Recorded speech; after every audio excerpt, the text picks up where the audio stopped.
Amados irmãos, amadas irmãs, um bom dia para todos nós, uma excelente manhã de terça-feira, meus irmãos. Estamos aqui iniciando o nosso momento do Evangelho Diário. Estes minutinhos que todos nós nos reunimos aqui como uma grande família para juntos partilharmos o pão do Evangelho. Meus amados irmãos, vamos abrir o nosso coração para Jesus. Vamos convidar e chamar o Cristo para estar vivo em nossa alma. Vamos pedir para que Jesus possa nos guiar, nos amparar, que Jesus possa nos conduzir pelos caminhos da vida. Meus amados irmãos, que hoje todas as nossas decisões, todas as nossas atitudes, todos os nossos desejos, possamos antes consultar a Jesus, elevando o pensamento até o Cristo e perguntando: Jesus, como o Senhor me guiaria nesse momento? Qual a melhor decisão, Jesus? Qual o melhor caminho? Como devo proceder, Jesus, nessa situação? Vamos permitir, meus irmãos, que o Cristo vá à frente, guiando os nossos caminhos. Que Jesus vá à frente, meus irmãos, iluminando a estrada e que possamos seguir os passos do Mestre. Meus amados irmãos, Jesus é o nosso guia, o grande modelo da nossa humanidade. E o guia, ele é aquele que já conhece o percurso. O guia é aquele que já conhece o caminho. E ele sabe todos os detalhes, o que é melhor, porque ele já fez esse caminho. E por isso mesmo é muito mais experiente. Por isso ele é o guia, aquele que guia os caminhos. E Jesus é o guia da nossa vida. Jesus é aquele que nos mostra os caminhos para nos aproximarmos cada vez mais do reino de Deus em nosso coração. Bom, meus amados irmãos, vamos permitir que Jesus possa nos guiar, mostrar os melhores caminhos, que Jesus possa nos amparar, hoje e sempre. Meus amados irmãos em Jesus, estamos aqui começando o nosso Evangelho Diário com muita alegria. Meus irmãos, nós estamos acompanhando todos os comentários, todas as palavras carinhosas que vocês partilham aqui conosco. É com muita alegria que estamos aqui juntos. Como é bom, meus irmãos, acompanhar o comentário de cada um, partilhando desse momento do pão do Evangelho. Então sintam-se, meus irmãos, muito bem-vindos e vamos iniciar o nosso Evangelho de hoje. Estamos aqui dando continuidade ao capítulo 7 da segunda parte da nossa amada obra Há 2000 anos, meus amados irmãos. E lembremos que nós refletimos um capítulo do Há 2000 anos, unindo sempre com uma passagem do Evangelho segundo o Espiritismo. Meus amados irmãos, nós já estamos aqui há muitos encontros juntos. Por isso, nós convidamos aos irmãos que estão chegando por agora, se desejarem nos acompanhar desde o início da reflexão há 2000 anos, nós deixamos aqui uma playlist no nosso canal com todos os vídeos, desde o primeiro até hoje, meus irmãos, porque aí nós teremos uma sequência. E bom, meus amados irmãos, lembremos também que no sábado, às 7h30 da noite, sábado 18 de novembro, meus irmãos, nós temos um encontro aqui, ao vivo, com o nosso amado Jorge Elahá, meus irmãos, grande palestrante espírita.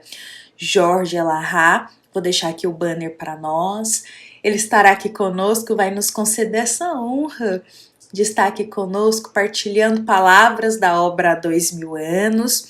E, meus irmãos, nós iremos deixar nesse dia o chat de comentários abertos. Então, todos vão conseguir estar participando ali, a gente vai poder conversar, se conhecer um pouco mais. Nós convidamos a todos para estarem aqui conosco no sábado às 7h30 da noite, ao vivo com o nosso amado Jorge Alahá. E também já deixamos aqui o nosso convite para o último dia do encontro, onde a gente encerra a obra há 2000 anos. No domingo, às 7h30 da manhã. Temos o nosso encontro aqui marcado ao vivo para encerrar a nossa obra, meus irmãos. Mas bom, vamos dar continuidade aqui ao capítulo 7, meus irmãos. E é importante para todos nós compreender que neste capítulo 7 muita coisa acontece, mas muita coisa. Então, nessa parte que nós iremos trazer hoje, já encerrando o capítulo 7, nós teremos aí para nós como vai ser o desencarne de Agripa, como vai ser o desencarne de Saul e como será o desencarne de Aurélia. Iremos finalizar contando o que vai acontecer na vida de Flávia. Ela vai passar por uma grande prova, vai vivenciar uma grande expiação. E aí no final a gente vai compartilhar isso também. Então olha quanta coisa importante vai acontecer neste capítulo 7. Mas iremos começar aqui relembrando, meus irmãos, que Agripa, ele está naquele conflito com o irmão dele, Plínio. Porque Plínio está cego de ciúme. Plínio se permitiu ser envenenado pela calúnia, achando que Agripa estava tendo uma relação amorosa com a tua esposa, Flávia, a esposa de Plínio.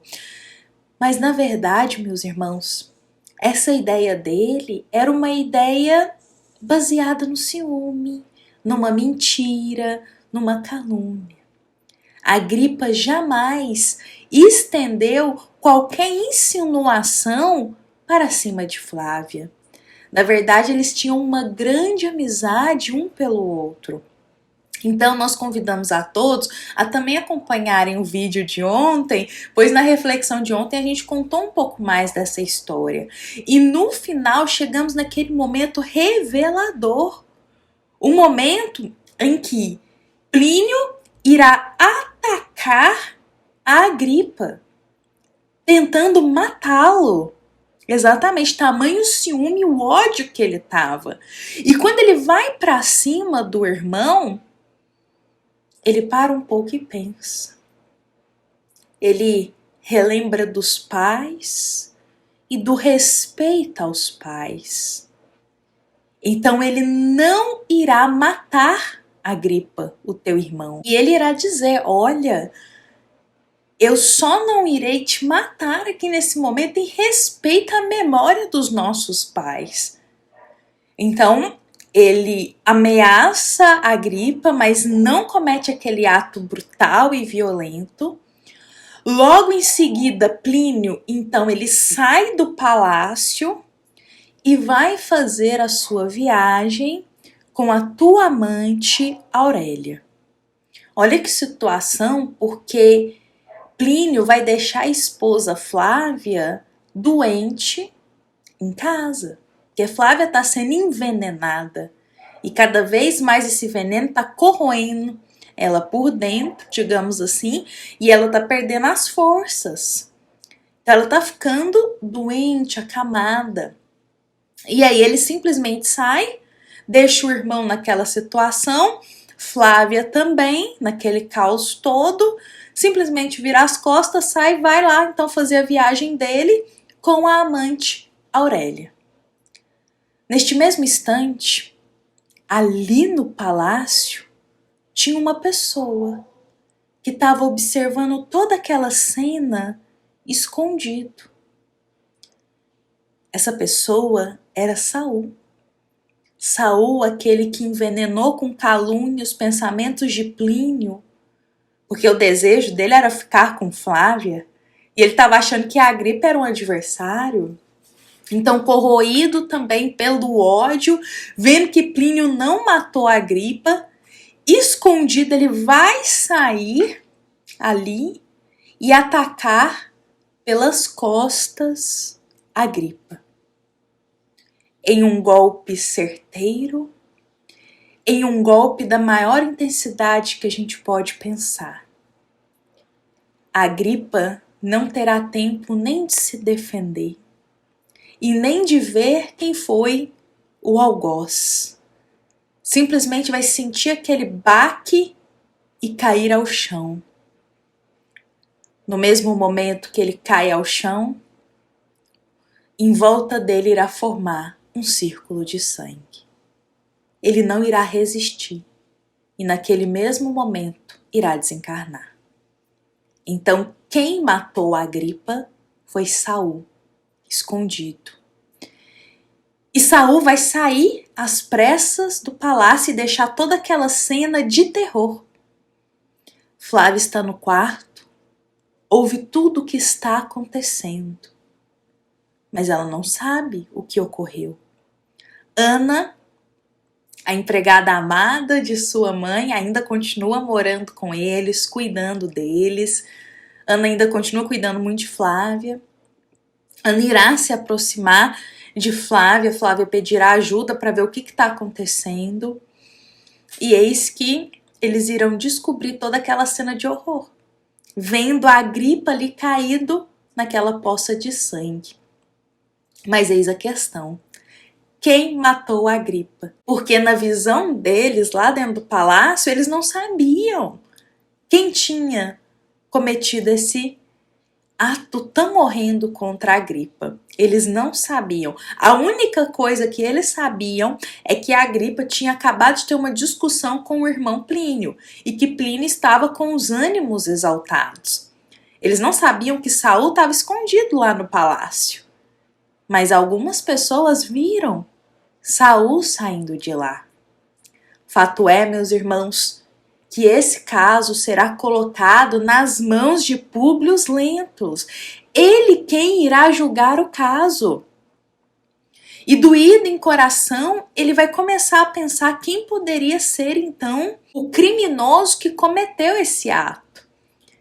E Públio Lentulus ficou em dúvida entre duas pessoas, Plínio ou Saul.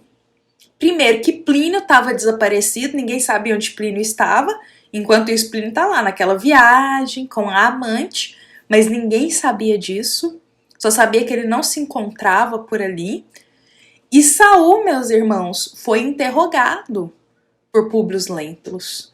E Públio começou a desconfiar de algumas coisas porque os relatos no interrogatório não batiam. O que Ana falava e o que o Saul falava não coincidia. E Públio tendia a acreditar mais em Ana. A confiança dele estava mais em Ana. Então Públio vai ficar nessa dúvida, ele que vai julgar esse caso tão difícil. Será que quem matou a Agripa foi Plínio ou foi Saul? Fato é, meus irmãos, que em meio a tantas dúvidas, Públio ele vai pensar em algo ali. Ele vai se lembrar de Jesus. E se lembrando de Jesus, ele questionará como Jesus, o grande profeta nazareno, agiria nessa situação. O que Jesus faria? E eu acho que essa é uma pergunta que todos nós também deveríamos aprender a fazer em nosso dia. Diante de qualquer situação, questionar como Jesus agiria. O que Jesus faria nessa situação? E aí sim nos aproximaríamos cada vez mais de Jesus e nos afastaríamos daqueles comportamentos impulsivos, comportamentos ainda muito animalescos, comportamentos tão maldosos. Se em cada escolha, palavra, atitude a gente pensasse, como Jesus agiria? O que Jesus falaria nesse momento?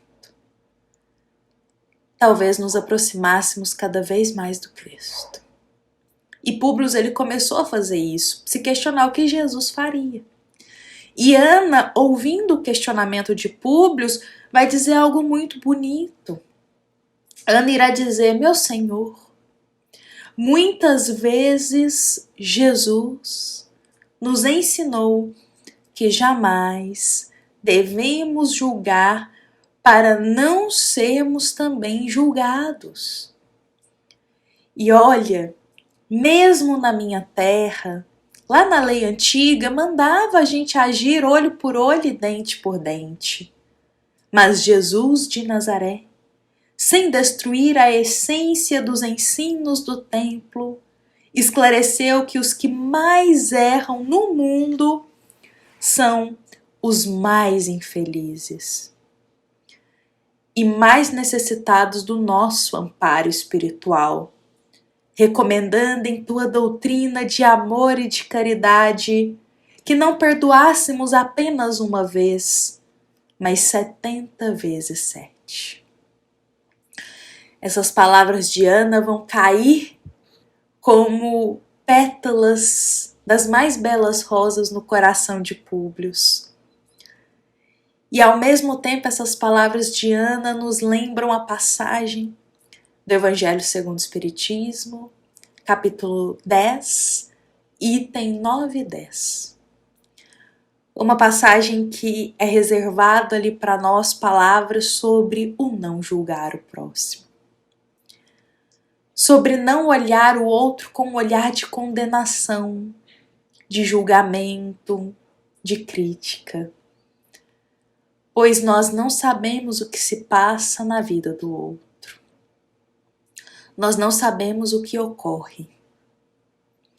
E Jesus disse que, através das palavras de Ana aqui, que os que mais erram no mundo, os que talvez são os mais difíceis da gente conviver, são aqueles corações que mais necessitam do amparo espiritual, da caridade e do perdão.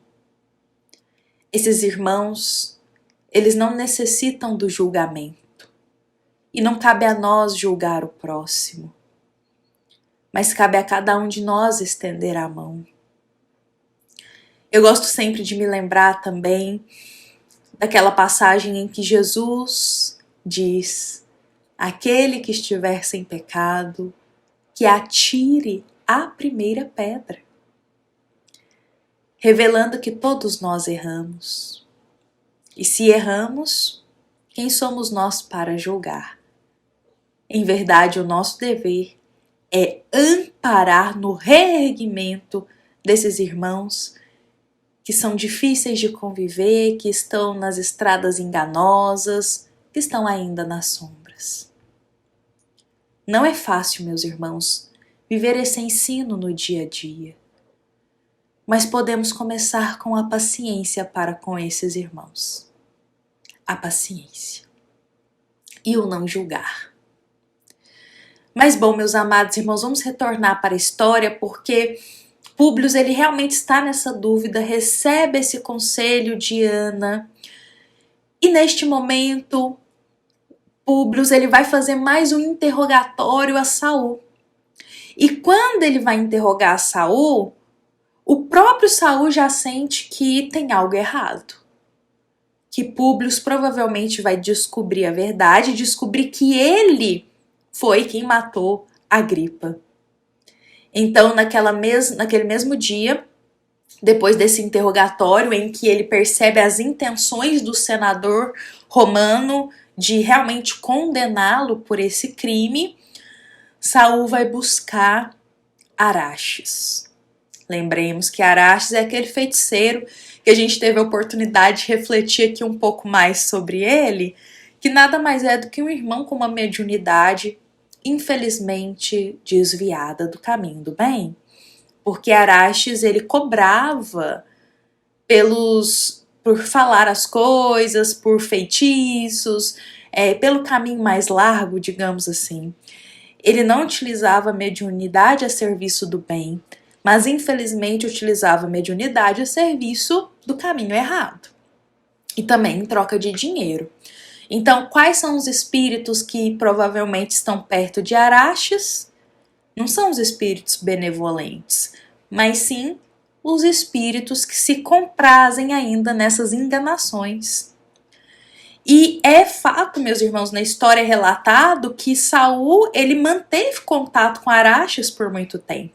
E ele vai em busca de Araxes, leva mais dinheiro para ele e diz: olha, eu quero agora Flávia para mim.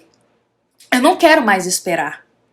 Não aguento mais esperar, eu tô exausto. Faça alguma coisa, faça um feitiço e me traga Flávia. E Araxes vai dizer umas verdades bem na cara de Saul, meio que confrontando Saul. E Saul não vai admitir isso. Orgulhoso, Saul vai retirar ali uma arma, no seu modo de dizer, e vai partir para cima de Araxes para realmente apunhalá-lo, para matar Araxes. E Araxes, percebendo a situação, porque Saul pensou assim: se você não vai me conceder o que eu tô te pedindo, eu te paguei por tudo isso e você não vai fazer nenhum feitiço pro que eu quero, então eu irei matar você. É meio que essa a ideia de Saul, infelizmente. E Araxes, percebendo o perigo da situação, irá ali desenrolar, interpretar uma situação, dizendo: não, calma, meu amigo, calma. Eu tava brincando com você para você ver que eu realmente sei das coisas espirituais. Calma que eu vou fazer um talismã para você. E esse talismã vai te trazer Flávia. Vou criar esse talismã, ele tem um poder e ele vai te trazer Flávia.